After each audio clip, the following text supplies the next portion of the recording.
Hi, I'm Eva Spiegel, the City of Vacaville's new Communications and Media Officer, and welcome to another episode of The Works.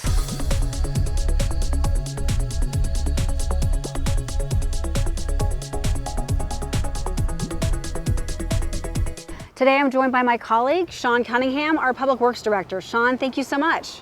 Thank you. Good morning and welcome and congratulations on your new role with the City of Vacaville. Thank you so much. I love that today we're actually not in the studio, but we're actually out in the field in Vacaville, and we're going to talk about something really interesting to me, infrastructure. And today's topic is traffic control, roundabouts and traffic circles. So, right. Everything you ever want to know or afraid to ask. Great, 101. So we're actually out here today at the intersection of Jepson Parkway and Bandon and Foxborough. And with our first and newest roundabout that we constructed as part of the Jepson Parkway project. Great. And when was this completed? We completed about a year and a half ago, completed the project, and the project was the construction, widening, and realignment of Leisure Town Road, which is Jepson Parkway. And the entire route is basically a reliever route from I-80 through Vacaville, through Fairfield and Suisun, intersecting Highway 12. And so this was a key element for that project. So this was a traffic light or traffic signal prior, or what was the control measure? It was a traffic signal. It was the intersection of Leisure Town Road and Bandon Road. It was a T intersection. And the majority of traffic then and now is traveling between Fairfield and Vacaville. So at this intersection, even at the new intersection, the majority of the traffic is coming down Leisure Town Road and then making what would be a left turn on the Bandon heading towards Travis Air Force Base or Fairfield. And so we elected to eliminate the signal and replace it with a roundabout. And the difference between a roundabout and traffic circle we'll talk more about. A roundabout actually controls traffic and in lieu of a traffic signal. And the reason we wanted to do that here is because the majority of that traffic is making left or right turns. That would be delays at a traffic signal, waiting for that movement. Whereas at the roundabout, the traffic never stops. It's continuous movement, less delay, which is one of the main benefits of a traffic roundabout. Great. So I think you said this has been installed for about a year and a half. So yeah. Have there been feedback from residents or travelers about the change and confusion, or are everyone just flowing through? Of course there's feedback. Mixed, and I think that's to be expected. Certainly in the United States and certainly in California, roundabouts are very new. And so anytime we introduce something new, people have to get used to it. There's an adjustment period. So we're getting mixed reviews. I think for the most part, people understand the benefit once they get through the confusion. This was actually designed to be ultimately a 2-lane roundabout, so we can actually have 2 lanes of traffic going around the roundabout as traffic volumes dictate. We didn't want to open it up that way, being the first roundabout in Vacaville, really in Solano County, a true roundabout.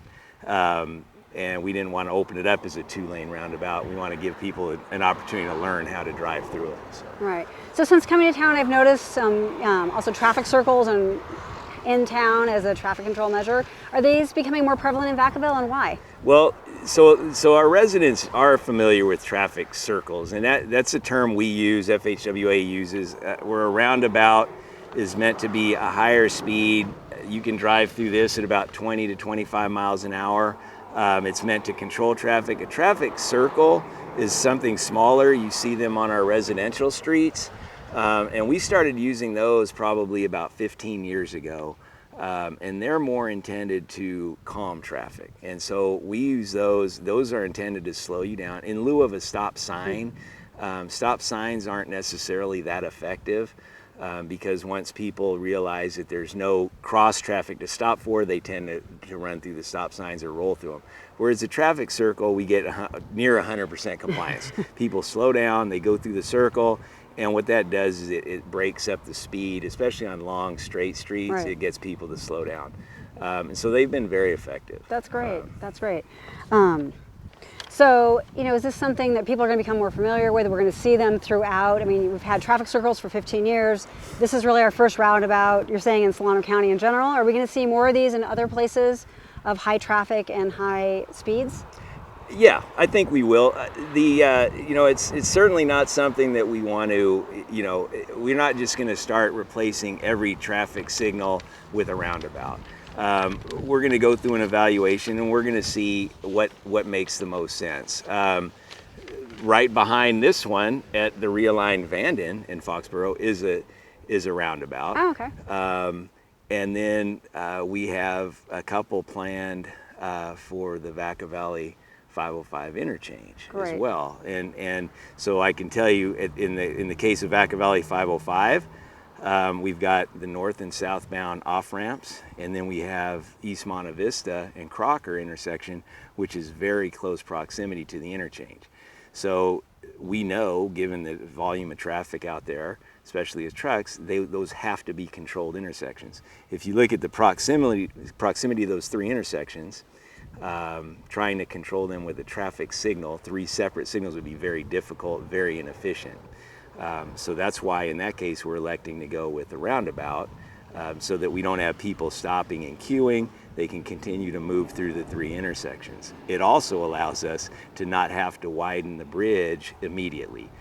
In 20 years we will have to widen the bridge, but immediately we can actually add capacity to those three intersections, keep the bridge the 2-lane width that it currently is. That's great. So now we're talking about that interchange at 505 and the Vacaville Road. Mm-hmm. So that's a major interchange, and we're talking about heavier traffic, trucks. Right. So are these built structurally to allow larger vehicles and a larger truck to move through efficiently? Yes, and that's a great question. Obviously, being the interchange business park, structurally they will be constructed, as was this, to handle large, heavy commercial vehicles.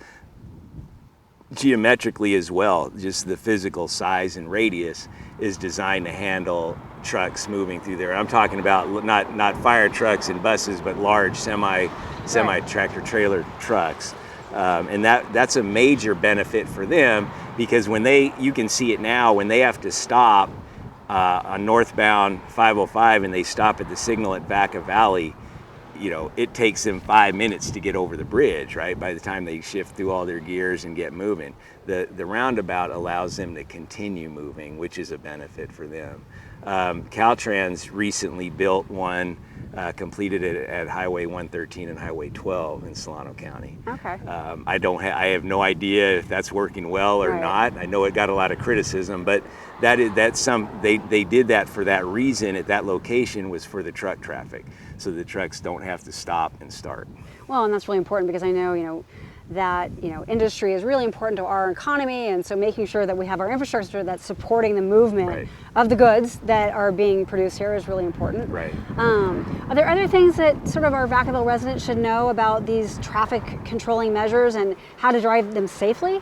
Well, I think the one message I would want to convey is to people is that we do have a method to our madness. We didn't just read a book and decide to start building roundabouts. They're a tool in the toolbox, and you don't always use a hammer when you really need a wrench. And so we don't intend to just throw out traffic signals and use roundabouts. So that's number one. Where we're installing them, we feel that there's a need. And that they serve a purpose.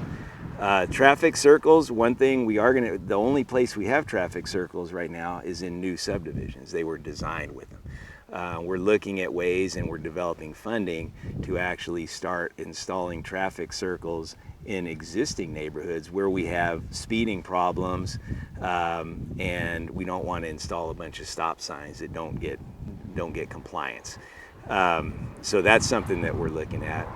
And then I would want to say that I mentioned the efficiency and the fact that we eliminate delay from a traffic signal. There's really two other factors that we look at with roundabouts. One, safety. A roundabout, if you think about it, at a signalized intersection, starting and stopping and starting and stopping. Starting and stopping, but from a safety standpoint, it's all right angle, and it's high speed, right? If you think you can make it through that light, you might be up somewhere around 40, 45 miles an hour, maybe.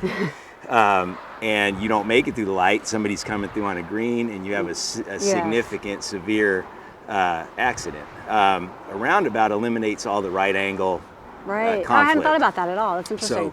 So really a roundabout reduces the severity, severe injury and fatal accidents by 80%. That's fantastic. That's really important. Right. So in coming years, our residents can expect to see more roundabouts, more traffic signals? Certainly, yes, on both. You know, we will, as the city grows and traffic grows, we will be adding traffic signals, but in some locations we'll be adding roundabouts in lieu of traffic signals where it makes sense. That's great. Now, this is really interesting, and it's nice to be at something that's relatively new, and we can kind of showcase that. Right. Thank you so much for talking with me today about roundabouts and traffic signals. This has been really interesting and informative to me. I hope you've learned something too. Thank you for tuning in to The Works, and we look forward to seeing you the next time.